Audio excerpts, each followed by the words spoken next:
Bismillahirrahmanirrahim. Assalamualaikum warahmatullahi wabarakatuh.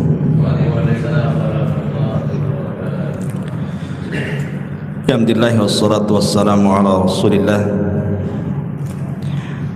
wa ala alihi wa sahbihi wa mawalah wa la hawla wa la quwata illa billahi wa ba'du.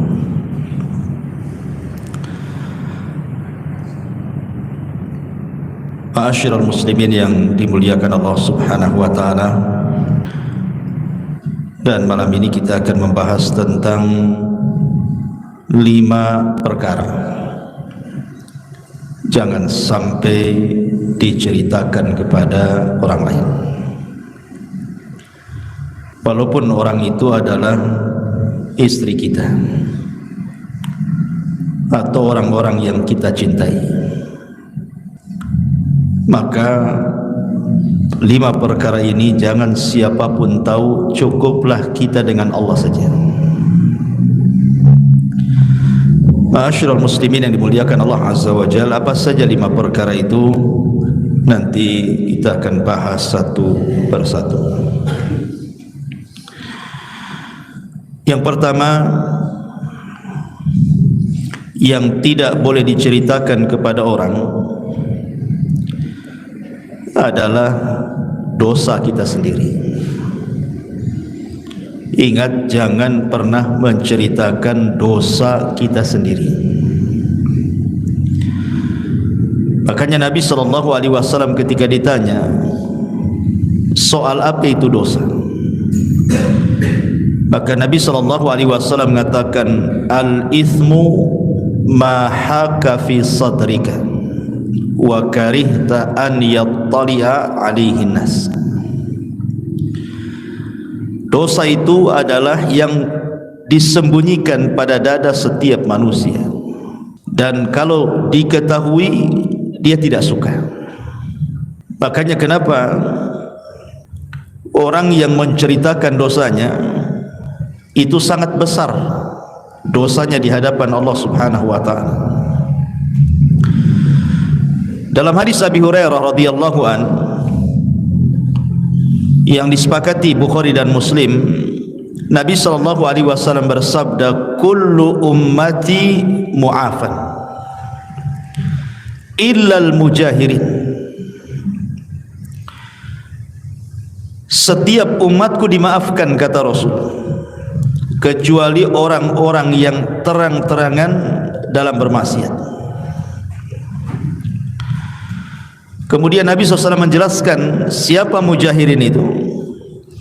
An ya'mal ar-rajul bil-laili amalan thumma yusbiha wa qad satarahu Allah fayaqulu ya fulan amiltul barihata kadha wa kadha wa qad bata yasturuhu rabbuhu wa yusbihu yakshifu sitrallahi anhu. Kata Nabi SAW, terkadang ada seseorang yang telah berbuat dosa di malam hari, kemudian Allah Subhanahu wa taala tutupi dosanya. Tiba-tiba kemudian ketika di pagi hari, padahal Allah Subhanahu wa taala sudah menutupi dosanya, dia pun mengatakan, wahai fulan, sesungguhnya aku telah melakukan ini dan itu. Padahal Allah sudah menutupi dosanya di malam hari. Dia sendiri yang membuka penutup aib yang Allah tutupi padanya. Lihat bagaimana Nabi SAW mengancam siapapun yang menceritakan dosanya sendiri, maka dia tidak akan pernah dimaafkan. Kenapa demikian? Pertama, karena dia tidak mengindahkan larangan Nabi SAW. Rasul melarang tidak boleh menceritakan dosanya sendiri, dia pula menceritakan dosanya. Yang kedua, tidak bersyukur. Allah Subhanahu wa taala sudah menutupi dosanya di malam hari, dia ceritakan pula di pagi hari, atau sebaliknya. Allah tutup dosanya di pagi hari dan siang hari diceritakan pula di malam hari. Kan tidak bersyukur namanya. Yang ketiga, dia sedang menentang, menampakkan penentangannya secara terang-terangan gitu ya. Padahal apabila kita melihat kemungkaran di depan kita saja, kita disuruh untuk mencegahnya. Apalagi kemungkaran itu dilakukan oleh kita sendiri. Harusnya kan dicegah. Kemungkaran orang saja sudah dicegah gitu ya. Kemudian hakikatnya dia sedang merendahkan dirinya. Gimana tidak merendahkan dirinya? Karena perbuatan dosa itu kehinaan. Dia sedang menghina dirinya. Bahayanya adalah apabila dia menceritakan dosanya kepada orang lain, itu dikhawatirkan orang itu mengikuti dosanya. Atau boleh jadi dia merasa bangga dengan dosanya sehingga perlu diceritakan kepada orang. Dan itu banyak dilakukan anak-anak muda itu biasanya. Habis pacaran, kemudian selfie dengan pacarnya, ceritakan pula sama kawannya, tuh lihat pacar saya, cantik enggak? Cantik. Lihat saya lagi peluk-pelukan sama dia. Semalam saya begini begitu, ngompori kawannya. Ya kan? Jadi kan tidak boleh menceritakan dosanya. Makanya para ulama salaf mengatakan, kalau seandainya dosa itu berbau busuk, seandainya dalam dosa itu ada bau busuk yang keluar, tentu tidak ada orang yang mau duduk di samping orang yang melakukan dosa itu. Kalau setiap perbuatan dosa itu mengeluarkan bau busuk, tidak ada orang yang mau duduk di samping orang yang pernah melakukan dosa itu. Tetapi nikmat dari Allah Subhanahu wa taala, Allah tidak buat seperti itu. Orang yang melakukan dosa dan orang tidak tahu, kemudian dia melakukan secara zahir penampilan orang biasa, orang tidak tahu bahwa dia melakukan dosa. Ma'asyiral muslimin yang dimuliakan Allah Azza wa Jalla. Makanya para ulama salaf mengatakan, qala rajulun li ahadis salafi, berkata seseorang kepada salah seorang ulama salaf, kaifa asbahta, bagaimana di pagi harimu? Maka ulama salaf ini mengatakan, asbahtu baina ni'mataini, aku dibangunkan di pagi hari dan aku diberikan dua nikmat.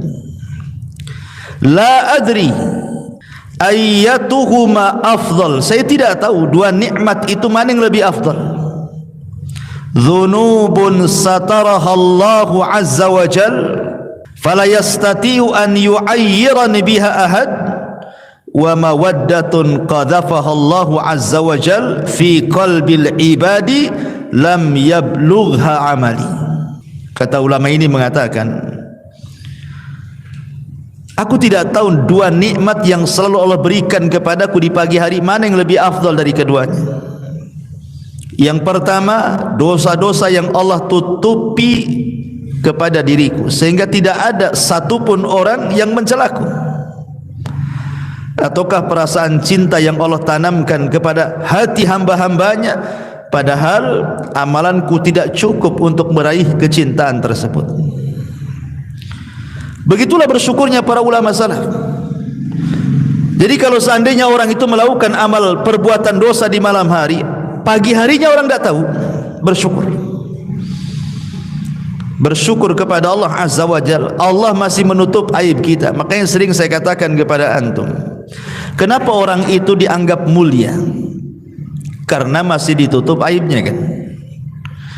Kalau seandainya aibnya dibongkar oleh Allah Subhanahu wa taala, tidak ada satupun manusia menghargai orang lain.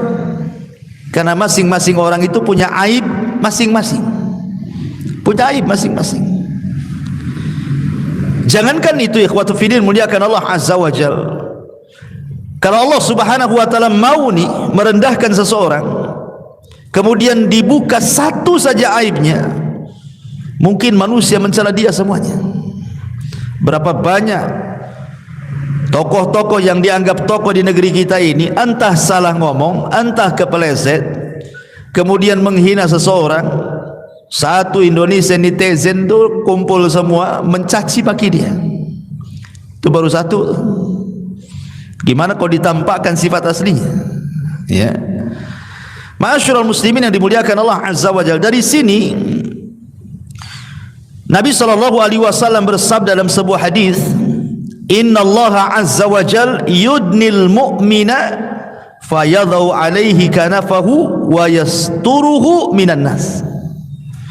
Sesungguhnya Allah Subhanahu wa taala nanti pada hari kiamat akan mendekati seorang mukmin lalu meletakkan perlindungan dan naungannya di atas mukmin tersebut.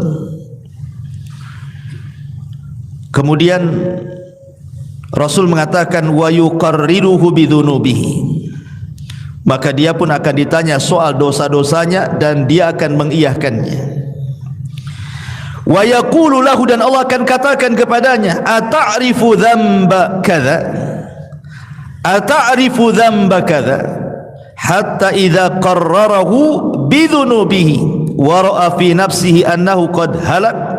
Ketika Allah mengatakan, bukankah engkau sudah melakukan dosa ini, bukankah engkau sudah melakukan dosa itu, maka seorang mukmin pada hari kiamat mengatakan, tentu ya Rabb, tentu ya Rabb. Sehingga ketika dosanya disebutkan oleh Allah, dia pun merasa pasti akan binasa.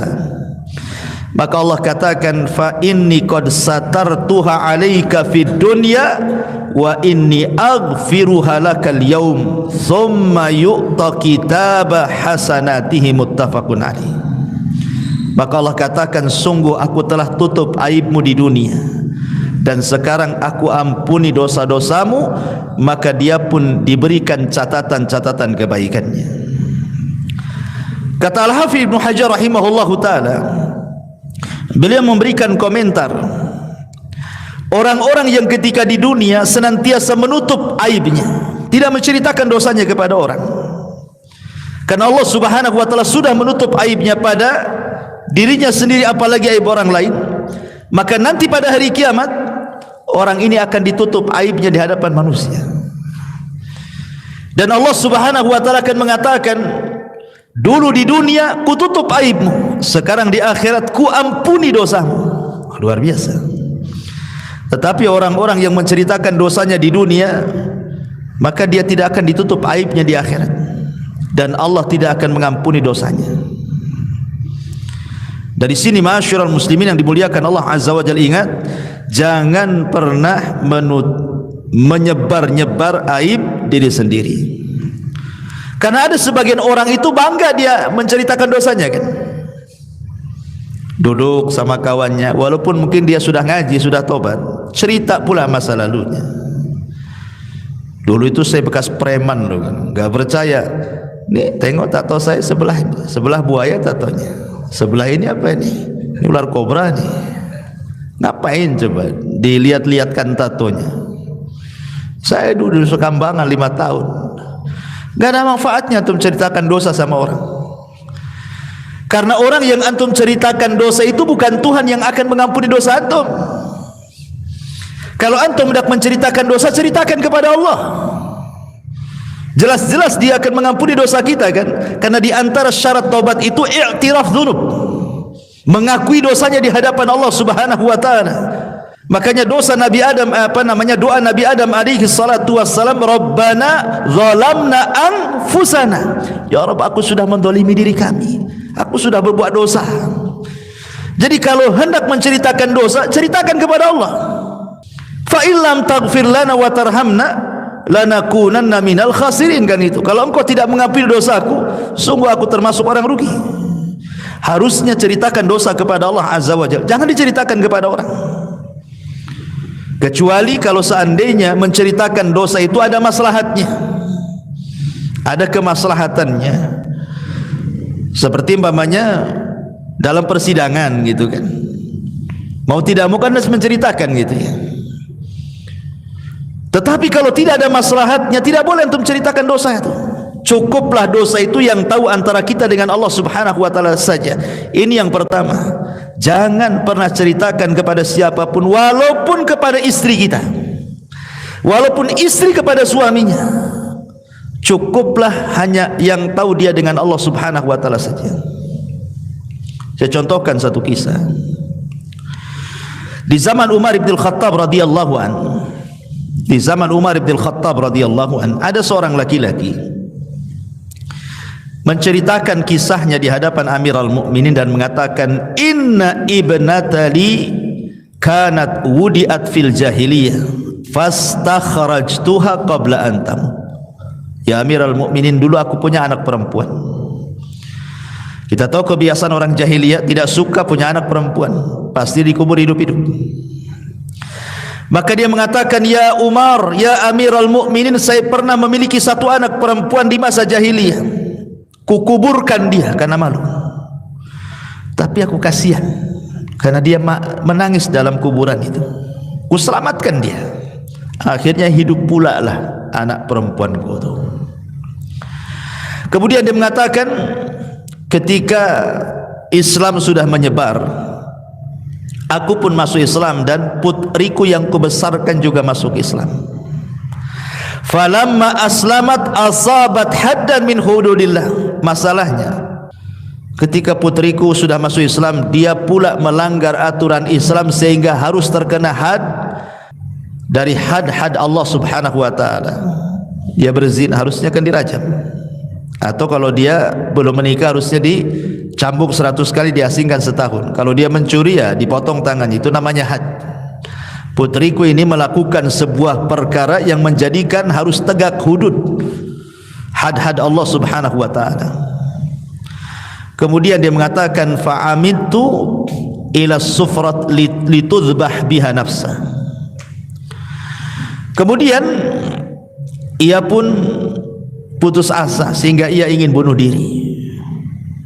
Jadi wanita ini ingin bunuh diri. Bahkan lebih daripada itu, dia sudah memotong urat nadinya. Karena saking menyesalnya, putus asanya, dia pun kemudian bunuh diri dan memotong urat nadinya. Kemudian dia mengatakan, aku pun mendapatinya dan kutolong dan kuobati. Sekarang dia sudah sembuh dan sudah bertobat dengan taubat yang baik. Fahiya tukhtabu ilayya ya Amirul Mukminin. Sekarang tiba-tiba datang seorang laki-laki ingin melamar anak putriku. Kemudian dia mengatakan, perlukah aku menceritakan masa lalunya? Perlukah aku menceritakan masa lalunya? Aku perintahkan wanita itu, anakku, suruh ceritakan kepada calon suaminya ini. Perlu enggak dia menceritakan masa lalunya kepada calon suaminya ini? Kata Amirul Mukminin, jangan. Jangan. Kenapa? Karena Allah Subhanahu wa taala sudah menutup aibnya. Wallahi la in akhbarta bi sya'niha ahadan minan nas la aj'alannaka nakalan li ahlil amsar. Kata Umar bin Khattab radhiyallahu an, demi Allah, seandainya engkau menceritakan tentang hal itu kepada siapapun juga, maka saya akan menjadikan anda sebagai satu tanda ibrah, pelajaran di hadapan segenap penduduk kota. Katanya, sebaiknya nikahkan dia seolah-olah dia wanita baik-baik. Lihat, Umar melarang.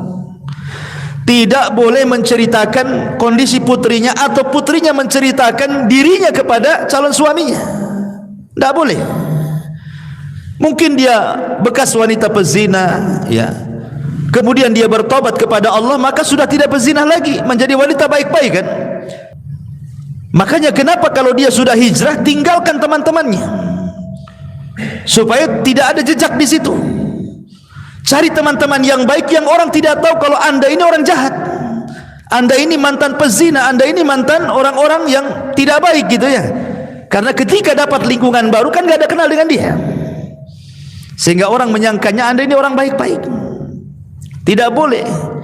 Bahkan ada satu kisah itu, ada seorang istri karena terbebani dengan dosa masa lalunya, diceritakan kepada suaminya, habis diceritakan ditalak pula sama suaminya. Dia merasa terbebani karena dulu dia pernah berzina. Dapat pula suami yang soleh, dia nggak enak dengan suaminya yang baik itu, terbebani dengan dosanya. Akhirnya ceritakan pula karena ingin jujur kononnya begitu. Malah suaminya marah, akhirnya diceraikannya. Kan itu. Tidak semua jujur itu membawa kebaikan kan. Cukuplah antara anda dengan Allah saja. Allah sudah tutup aibnya, selesai sudah. Ini yang pertama. Jangan pernah menceritakan aib diri sendiri, dosa diri sendiri kepada orang lain, walaupun orang itu adalah orang terdekat kita, walaupun orang itu orang tercinta kita. Cukup antara kita dengan Allah saja. Ini yang pertama ya. Yang kedua, yang tidak boleh diceritakan kepada orang ya, kalau ini kan aib sendiri. Yang kedua, aib orang lain. Enggak boleh. Tidak boleh menceritakan aib orang lain.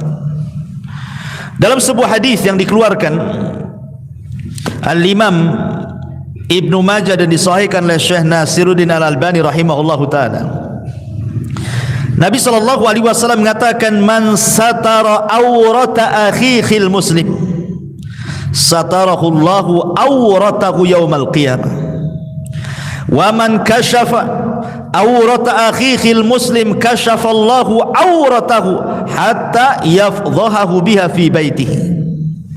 Siapa yang membongkar aib saudaranya seorang muslim, maka Allah akan bongkar aibnya pada hari kiamat.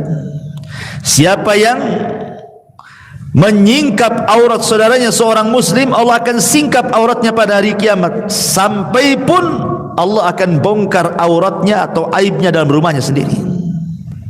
Al-jaza min jinsil amal, kama tadinu tudan. Balasan itu sesuai dengan amalannya. Sebagaimana engkau melakukan sesuatu, maka akan ada orang yang melakukan hal yang sama kepadamu. Kalau kita membongkar aib orang, Allah akan utus orang yang akan membongkar aib kita. Kalau kita menggibah orang, Allah akan utus orang yang menggibah kita. Kalau kita menyakiti orang, Allah akan utus orang yang menyakiti kita. Begitulah hukum karma berlaku. Kama tadinu tudan. Kata para ulama, sebagaimana engkau melakukan sesuatu, maka Allah akan kirim hal yang sama kepadamu. Naudzubillah ya. Ma'asyiral muslimin, jangankan itu. Kadang-kadang ada orang itu kononnya sih ingin mengingkari sebuah kemungkaran, ingin mengingkari sebuah kemungkaran, karena Rasul yang mengatakan man ra'a minkum mungkaran falyughayyir biyadihi. Masalahnya kemungkaran itu tidak dia lihat, dia dengar. Ada yang cerita sama antum, akhi tolonglah bisa enggak nasihati si anu, katanya. Kenapa? Ana lihat si anu begini. Akhirnya antum langsung ikut emosi, datanglah ke si anu itu, langsung antum maki-maki. Antum kayaknya begini ya, anda pecerita antum begini. Tak boleh. Mengingkari kemungkaran itu syaratnya harus melihat. Makanya Rasul mengatakan man ra'a, siapa yang melihat. Melihat dengan apa? Dengan mata, bukan mendengar. Kalau mendengar itu artinya tajassus antum. Tidak boleh antum mengingkari sesuatu yang antum tidak lihat. Jadi mengingkari sebuah kemungkaran itu harus tampak depan mata kita gitu ya. Itu pun tidak semua harus disebarkan. Cukup kita ingkari, tapi tidak boleh sebarkan. Umar bin Khattab radhiyallahu anhu sampai dikisahkan. Jadi Umar bin Khattab radhiyallahu suatu ketika dia melihat ada seorang laki-laki dan perempuan melakukan fahisyah, berzina malam-malam. Ya. Jadi Umar bin Khattab radhiyallahu anhu suatu malam dia putar-putar kota Madinah. Fara'a rajulan wa imra'atan ala fahishatin. Dia melihat ada laki-laki dan perempuan sedang berzina. Ya. Falamma asbah. Padahal Umar Amirul Mukminin ya. Bisa saja dia bawa polisi, gerebek itu bahasanya. Gerebeknya gerebek. Digerebek gitu. Ya. Tapi Umar diam. Padahal dia lihat, diam. Keesokan harinya dia panggil Ali radhiyallahu anhu. Panggil Ali. Kemudian Umar mengatakan, ara'aitum law anna imaman ra'a rajulan wa imra'atan ala fahishatin afa aqama alaihi mahad ma kuntum fa'ilin, katanya. Jadi Umar mengumpulkan beberapa sahabat, salah satunya Ali radhiyallahu anhu. Bagaimana pendapat kalian, katanya, kalau seandainya ada seorang pemimpin, padahal dia menceritakan dirinya sendiri tuh. Gimana pendapat kalian kalau ada seorang pemimpin melihat ada seorang anak muda dengan seorang wanita berzina, apakah pemimpin itu harus langsung melakukan had, hukuman, atau bagaimana? Gimana pendapat kalian? Katanya. Apa yang diharuskan, yang harus dilakukan seorang pemimpin itu kalau melihat dengan kedua matanya? Qalu, para sahabat mengatakan, innama anta imam, kau kan khalifah, terserah engkau lah, kau tegakkan saja kan itu, kan kau khalifah kan itu ya. Faqala Ali radhiyallahu anhu, maka Ali mengatakan, laisa dzalika lak, idzan yuqamu 'alaika al-hadd, inna Allah lam ya'man ala hadzal amr aqal min arba'ati syuhud. Katanya, tidak demikian engkau menegakkan sebuah had itu. Kenapa? Karena syarat menegakkan had itu dalam hukuman seseorang menuduh berzina itu harus ada 4 saksi. Ini kan melihat sendiri kan, 1 orang saja. Tidak bisa kita ini menuduh orang berzina walaupun kita tahu dia berzina kalau tidak mendatangkan 4 saksi. Harus ada 4 saksi. Ya, jelas-jelas kita melihat kan, tapi tidak ada saksi, cuma kita saja yang tahu. Maka ketika Umar mendengar nasihat Ali radhiyallahu an, thumma tarakahum masyaallah an yatrukahum, kemudian Umar pun meninggalkan mereka para sahabat. Dan Umar tidak menegakkan had. Kenapa? Menutup aibnya. Mudah-mudahan dia bertobat kepada Allah Azza wa Jalla. Ya kan, lihat. Kita ini kadang-kadang enggak. Melihat kawannya sedang bermaksiat di mana gitu, antum nampak gitu. Besoknya cerita pula sama kawan, ana enggak yakin sama si Anu. Kenapa? Semalam ana lihat si Anu, si Adi ini dia. Terus cerita pula sama orang. Antum aja belum panggil dia, belum nasihati, udah disebarkan pula sama orang. Kan masalah ya, kawan. Apalagi nih saya nasihatkan kepada orang-orang yang berprofesi sebagai wartawan. Terkadang kan menceritakan aib orang, dimuat di koran-koran, dimuat di berita-berita kan. Kalau pakai inisial si A, si B, mungkin orang tak paham. Kadang-kadang disebut nama, ya disebut alamat pula, tahu rumahnya. Ikhwan, kadang-kadang maksiatnya tidak seberapa, tapi ketika satu Indonesia tahu dia punya penyakit jantung, mati dia. Kadang-kadang nggak bisa kita main sebar-sebar berita itu. Makanya saya sayangkan acara-acara televisi kadang-kadang kan menguak para selebriti sampai ke masalah-masalah aib loh diberitakan. Masalah aib perceraiannya diliput, perselingkuhannya, anak zinahnya, macam-macam loh. Alhamdulillah juga. Dia tidak malu, tidak boleh kita menceritakan orang itu. Pamannya kita ini kan umumnya nih, kadang-kadang kita ini hidup di perumahan. Terkadang kan perumahan-perumahan kita ini kan sifatnya bukan kayak di desa gitu ya, satu rumah kebun gitu ya. Jadi nggak tahu kadang-kadang tetangga ini ada masalah bertengkar, nggak paham kalau di desa kan. Tapi di kota ini sulit karena kadang-kadang rumah kita ini kopel, berdekatan gitu ya, nempel, kadang-kadang satu dinding pula. Sehingga apa yang terjadi dengan sebelah itu kita tahu jadinya. Kita tahu jadinya, entah dia bertengkar gitu ya sampai melayang sana sini, mau caci memaki, entah urusan selingkuh, entah urusan utang, entah urusan apa gitu kan. Kadang-kadang kita ini tidak sadar, telinga kita mendengar. Ya. Makin nasihat kepada para ummahat, para ibu-ibu, karena bapak-bapak kan gak peduli dengan perkara-perkara orang biasanya kan. Ya, kalau bapak-bapak ini sibuk, pagi udah keluar kerja. Biasanya yang tahu masalah-masalah orang-orang sebelah itu ibu-ibu tuh biasanya.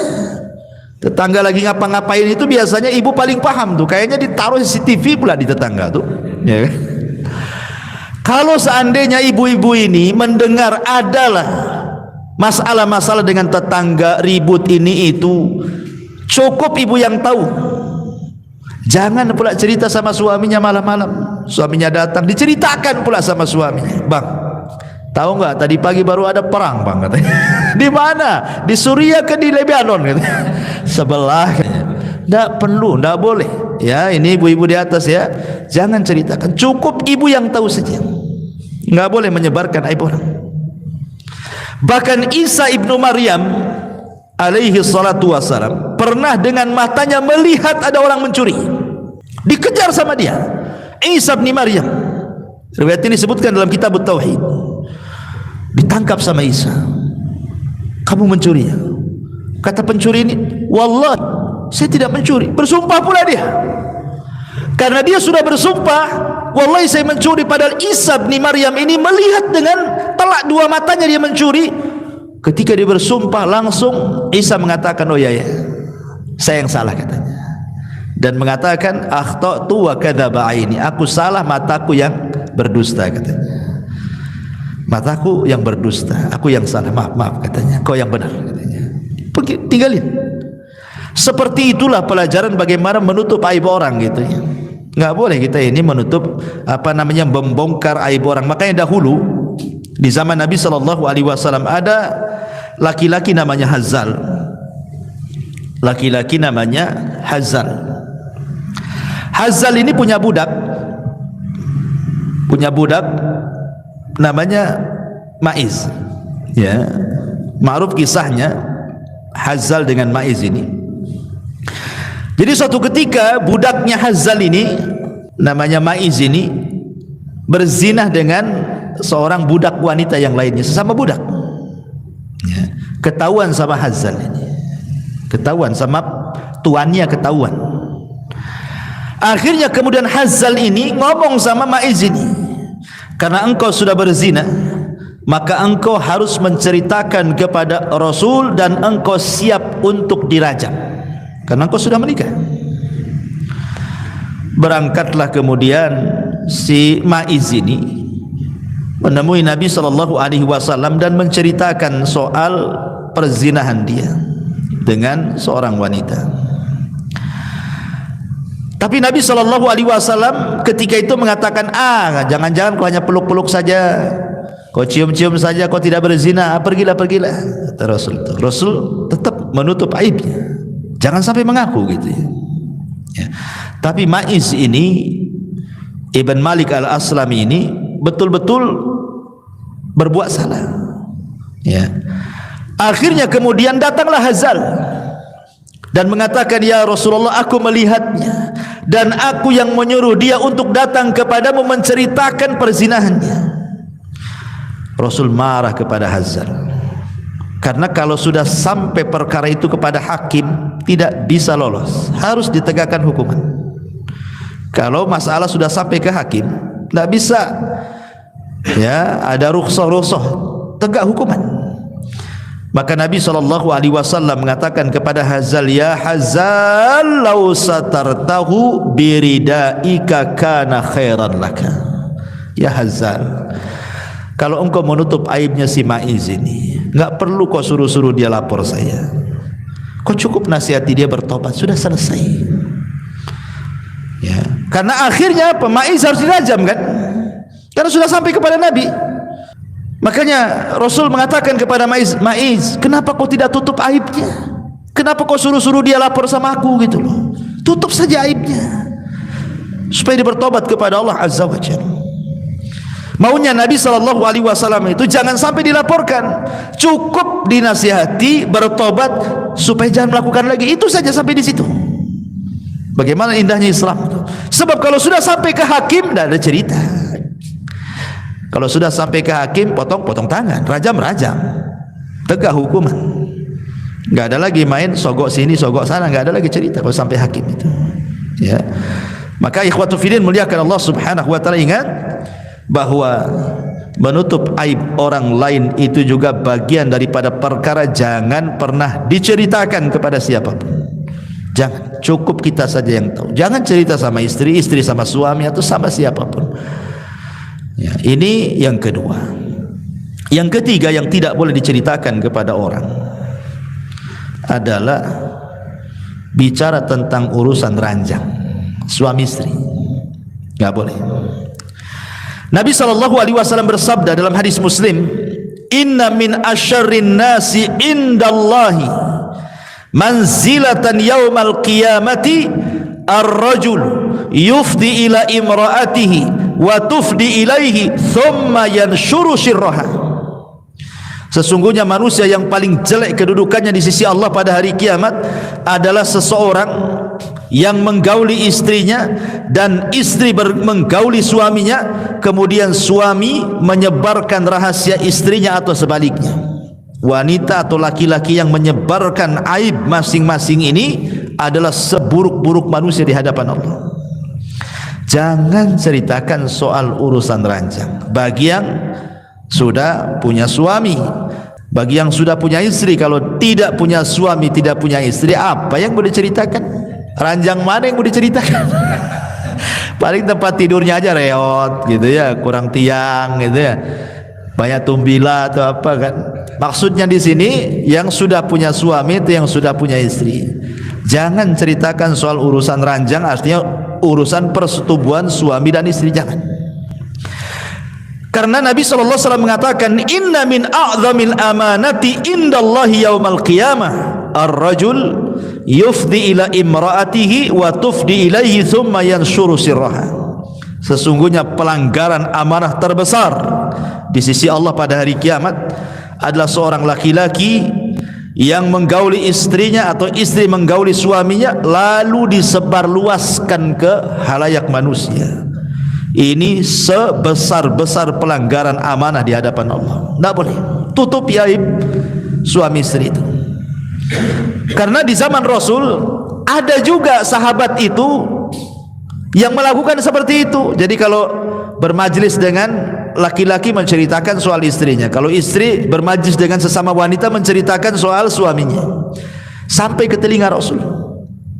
Maka Nabi SAW mengatakan, la taf'alu fa innama mithlu dhalika mithlu syaitan laqiya syaitanatan fi tariqin faghasyiha wan nasu yang turun. Jangan kalian lakukan itu, karena perbuatan semacam itu adalah seperti setan laki-laki jumpa dengan setan perempuan kemudian berzina dan manusia melihatnya di tengah jalan. Tak boleh. Karena ini biasa yang sering saya katakan, anak-anak muda biasa yang kayak gini, yang baru kawin muda ini, anak-anak muda baru nikah, ya entah saking senangnya diceritakan sama kawannya, wah mantap semalam katanya. Apa yang dimantepin? Pokoknya mantap kan itu. La ilaha illallah. Tidak boleh. Kalau sudah lama ceritanya lain lagi, bukan mantap, payah katanya. Kan gitu. Payah katanya kan. Nggak boleh kawan menceritakan, kecuali memang menceritakan kalau ada kebutuhan, datang ke dokter, dok saya tidak bisa begini sama istri saya, wajar ya kan, karena ingin berobat. Lah kalau tidak diceritakan gimana dokter mau ngasih obat ya? Kata dokter, kenapa? Diam aja anda. Kenapa? Ada apa tuh datang ke sini? Nggak mau cerita dok katanya. Ustaz tak boleh cerita, nggak akan dapat obat lah antum. Gitu ya. Itu kalau memang ada hajat boleh cerita. Kalau nggak hajat ngapain diceritakan? Ya, maka ini yang ketiga, tidak boleh. Tidak boleh menceritakan soal urusan ranjang. Ya, baik ceritanya indah atau ceritanya tidak indah, jelek, tetap dua-duanya jelek. Urusan kita dengan istri dengan suami, dia yang tahu. Mau jelek mau baik itu urusan berdua. Itu rahasia yang tidak boleh ceritakan kepada siapapun, kecuali tadi kalau ada hajat ingin berobat ke dokter ya. Ma'asyiral muslimin yang dimuliakan Allah Azza wa Jalla, ini yang ketiga. Yang keempat yang tidak boleh diceritakan sama orang adalah menjaga amanah orang. Al-Imam Ibnu Utsaimin rahimahullahu taala menukilkan perkataan Imam Nawawi ya, ketika menceritakan tentang bab hifdzis sir, bab tentang seseorang itu menjaga rahasia. Karena begini ikhwan, kalau seandainya ini saya contohkan, ada orang datang kepada antum ingin menceritakan sesuatu, sebelum menceritakan tuh kayak cemas dia, nengok ke kiri, nengok ke kanan, nengok ke belakang, baru sini. Ana mau cerita. Ketika orang itu melakukan perkara seperti ini, berarti dia tidak mau diketahui orang kan? Karena sebelum cerita aja dia tengok-tengok dulu, tengok kiri, tengok kanan, ada orang enggak kan? Baru deketi antum kemudian cerita sama antum. Artinya dia sendiri tidak mau diketahui orang ya. Karena apa? Karena gerak-geriknya sudah nampak atau tidak mau orang itu tahu. Lah antum pula yang diceritai, antum pula sebarkan. Kan aneh. Dia sendiri takut diketahui orang, kemudian cerita sama antum, antum pula sebarkan. Berarti antum tidak menjaga amanah orang namanya. Enggak boleh. Ya, jadi walaupun dia tidak ngomong umpamanya, tolong jangan ceritakan ya. Walaupun tidak ngomong begitu, tapi kita lihat dari gerak-geriknya. Maka gerak-gerik itu menunjukkan bahwa dia hendak bercerita yang orang lain jangan sampai tahu. Maka selama itu antum jangan ceritakan sama orang. Apalagi secara telak-telak lafadznya mengatakan, akhi, ana mau cerita curhat sama antum, tolong jangan ceritakan sama orang. Apalagi ada omongan lagi, coba. Sudah ada omongan loh. Ya. Kalau sudah ada omongan, jangan ceritakan sama orang. Berarti selamanya antum jangan pernah diceritakan sama orang. Wa aufu bil ahdi, innal ahda kana mas'ul. Jaga perjanjian antum dengan orang itu, karena perjanjiannya akan ditanya di hadapan Allah Subhanahu wa taala. Karena sering saya katakan kan, terkadang orang itu menjaga amanah dengar ini paling sulit. Awalnya aja iya aja antum itu, jangan ceritakan sama orang. Iya, cerita aja katanya. Besoknya pula antum cerita sama orang, kalimatnya sama. Anda dapat amanah, dia ngomong jangan ceritakan, antum juga jangan ceritakan lah katanya. Gitu ya kan. Nanti yang ketiga juga ngomong begitu juga. Video apa nih? Pokoknya hanya antum aja lah yang tahu. Akhirnya satu desa tahu, coba kan. Ini kan masalah, ya. Maka amanah-amanah seperti ini jangan pernah keluar. Jangan cerita walaupun sama orang terdekat kita. Sama istri, sama suami tidak boleh. Karena orang ini ngasih amanah sama kita masalahnya. Kalau sudah ngasih amanah jangan ceritakan, ya jangan diceritakan. Ya, cukup antara kita dengan dia saja. Sebab kalau diceritakan berarti antum menyebar aib, menyebar aib orang. Ini yang keempat. Yang kelima, ini khusus bagi antum yang dipercaya untuk memandikan jenazah. Pemain antum dipercaya nih memandikan jenazah.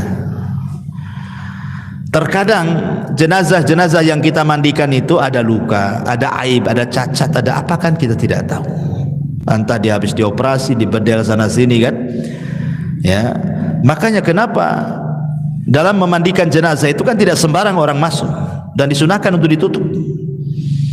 Bahkan disunahkan untuk berwasiat. Kalau saya mati si Ustaz Anullah yang mandikan. Kenapa dalam syariat itu sampai seperti itu, atau keluarga terdekatnya kalau dia suami istri yang mandikan atau sebaliknya gitu ya? Karena di situ ada rahasia yang tidak boleh keluar. Maka kalau Allah percayakan antum itu untuk mengurus jenazah orang, mulai daripada memandikan, mengkafankan sampai menguburkan, jangan ceritakan aib jenazah. Tak boleh. Walaupun sama istri, walaupun istri sama suami, cukup dia dengan jenazah dan dengan Allah saja. Jangan cerita. Ya, karena ini berdosa antum kalau ceritakan aib walaupun dia sudah mati loh ya, apalagi masih hidup. Ya, karena sama saja antum menceritakan orang mati itu sama menceritakan kehidupan dia. Karena Rasul mengatakan kasrul hayy ka kasril mayit. Mematahkan tulang orang mati itu sama dengan mematahkan ketika hidupnya. Maka tidak boleh diceritakan. Ya, cukup antum yang tahu. Kalau mandikan saja sudah. Habis itu sudah, jangan cerita. Apalagi dia sudah meninggal, kasihan. Jangan sampai auratnya ketahuan. Ini 5 perkara ini tidak boleh diceritakan sama orang. Ya, ini soal-soal dosa. Ya. Tapi di sana juga ada amalan-amalan yang tidak boleh diceritakan. Kalau bisa jangan diceritakan sama orang. Contohnya apa? Sedekah. Allah Subhanahu wa taala mengatakan dalam Al-Qur'an, "In tubdus shadaqati fa ni'immahi wa in tukhfuha wa tu'tuha al-fuqara fa huwa khairul lakum wa yukaffir ankum min sayyi'atikum wallahu bima ta'maluna khabir." Jika kalian tampakkan sedekah selama ikhlas itu sebuah kenikmatan. Tapi jika engkau sembunyikan itu jauh lebih baik bagi kalian. Karena Rasul mengatakan shadaqatus sir tudfi'u ghadab Rabb. Sedekah yang rahasia itu bisa meredamkan kemurkaan Allah Azza wa Jalla. Zainul Abidin, dia kalau sedekah malam-malam, ketahuannya adalah ketika dia meninggal. Penduduk Madinah itu baru ketahuan siapa yang setiap malam meletakkan satu karung gandum setiap habis di rumah-rumah fuqara wal masakin itu. Ketahuannya setelah Zainul Abidin meninggal. Hilang, tidak ada lagi di rumah fuqara itu gandum-gandum itu. Padahal mereka mencela selama hidupnya bahwa Zainul Abidin itu orang kaya tapi tak nampak sedekah gitu. Ketika sudah meninggal tahu bahwa dia pula yang bersedekah. Nah, itu kan kadang-kadang suudzon sama orang. Ya kan? Masa orang kaya enggak sedekah? Antum tidak tahu, mungkin tidak sedekah di sini, mungkin disedekah di sana. Karena antum tidak tahu. Antum sebelah kaya tak ada masuk ke Al-Fajri nama antum di sini. Ya, nggak mungkin lah cerita-cerita sama antum. Boleh jadi dia ke Jabal Uhud sedekahnya karena nggak mau sama antum. Kan gitu ya. Kita nggak tahu, berhusnudzon saja sama orang itu. Nggak mungkin juga kan itu bercerita-cerita, karena memang sedekah juga amalan-amal yang baik. Kemudian yang kedua, sholat malam. Sholat malam itu kalau bisa jangan ada orang tahu.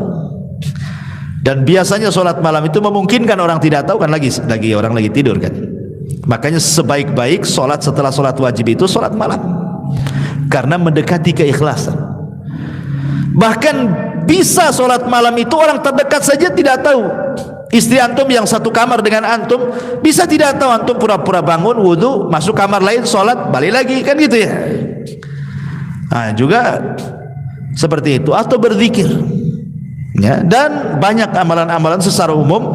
Kalau amalan-amalan sholat itu memang disunahkan untuk disembunyikan. Makanya Zubair bin Awam pernah saya katakan di sini mengatakan, man istata'a minkum, barang siapa yang mampu melakukan di antara kalian amal saleh gitu ya, maka lakukan. Maksudnya khib'un min amali saleh, amal saleh yang disembunyikan antara anda dengan Allah saja yang tahu, maka lakukanlah. Karena penting ya menyembunyikan amalan itu. Salah satunya adalah fungsinya ketika kita mendapatkan musibah, kita bisa bertawassul dengan amalan-amalan itu dengan Allah Subhanahu wa taala untuk dikeluarkan dari musibahnya. Wallahu a'lam bishawab.